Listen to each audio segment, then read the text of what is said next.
আসসালামু আলাইকুম। রাকিব বাংলায় স্বাগতম। আমি আজকে চলে আসলাম লালাখাল। লালাখাল সিলেট জেলার সীমান্তবর্তী এলাকা, জৈন্তাপুর উপজেলা অবস্থিত। স্বচ্ছ নীল পানির সাথে দুই পাশে অপরূপ সৌন্দর্য ভ্রমণ পিপাসু পর্যটকদের মুগ্ধ করে এই লালাখাল। নাম লালাখাল হলেও এর পানির রং নীল, দেখেই মনে হবে সেন্ট মার্টিনের প্রতিচ্ছবি। দেখছেন, আজকে এই ভিডিওতে আমি আপনাদেরকে লালাখালের অপরূপ সৌন্দর্য তুলে ধরব। এর নাম লালাখাল হলেও এর চারপাশে সবুজে ঘেরা। চলেন একবার আপনাদেরকে ঘুরে আসি সেই লালাখালের অপরূপ সৌন্দর্য, আপনাদেরকে দেখাই নিয়ে আসি লালাখালের চারপাশ।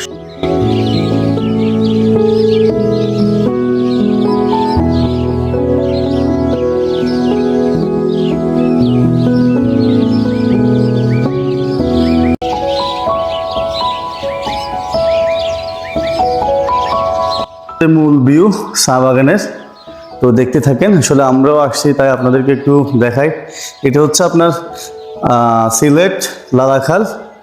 সিলেট থেকে প্রায় 50 কিলোমিটার অতিক্রম করে আমরা এসে এই লালাখালে অবস্থান করছিলাম। এখান থেকে পরে নৌকা নিয়ে এখন আসছি আপনার এই যে লালাখাল চা বাগান যেটা বলা হয়, এটা নৌকা দিয়ে আসতে হয়। আসার পরে এখানে আপনারা এই ভিউটা দেখবেন, পাহাড়ের উপর চা বাগান। সিলেট বলতেই চা বাগান, আর চায়ের সমাহার এই সিলেটেই আছে, সেটা আপনারাও জানেন। তো আসলে অবশ্যই আমি মনে করি লালাখাল আসবেন।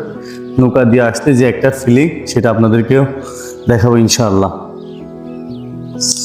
এটা হচ্ছে একটা দোকান, এখানে আপনারা চাইলে কেনাকাটা করতে পারবেন আসার পরে।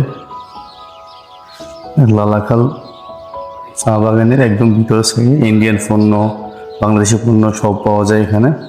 তো চাইলে আপনার শীতের বস্ত্র এবং কি সব কিছু আছে এখানে, আপনারা চাইলে আসতে পারেন।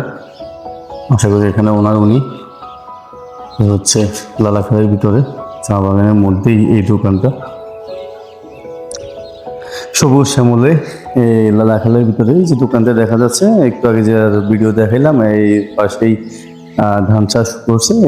চা বাগানের ফুল ভিউ, আপনারা চাইলে প্রতিটা অঞ্চল ঘুরে দেখতে পারবেন। আসলে রোদ্রের তাপ অনেক বেশি, যার জন্য আমি বেশিক্ষণ থাকলাম না, এখন নামার পথে চলে যাব। এই হচ্ছে যাওয়ার রাস্তা। এই যে আমাদের নৌকা ওখানে দেখা আছে যাওয়ার পথে। এটা হচ্ছে লালাখাল চা বাগান ওঠার রাস্তা। এখন আমরা নেমে যাচ্ছি, চলে যাচ্ছে আমাদের গন্তব্যে। এখানে দোকান একটা আছে ওঠার পথে।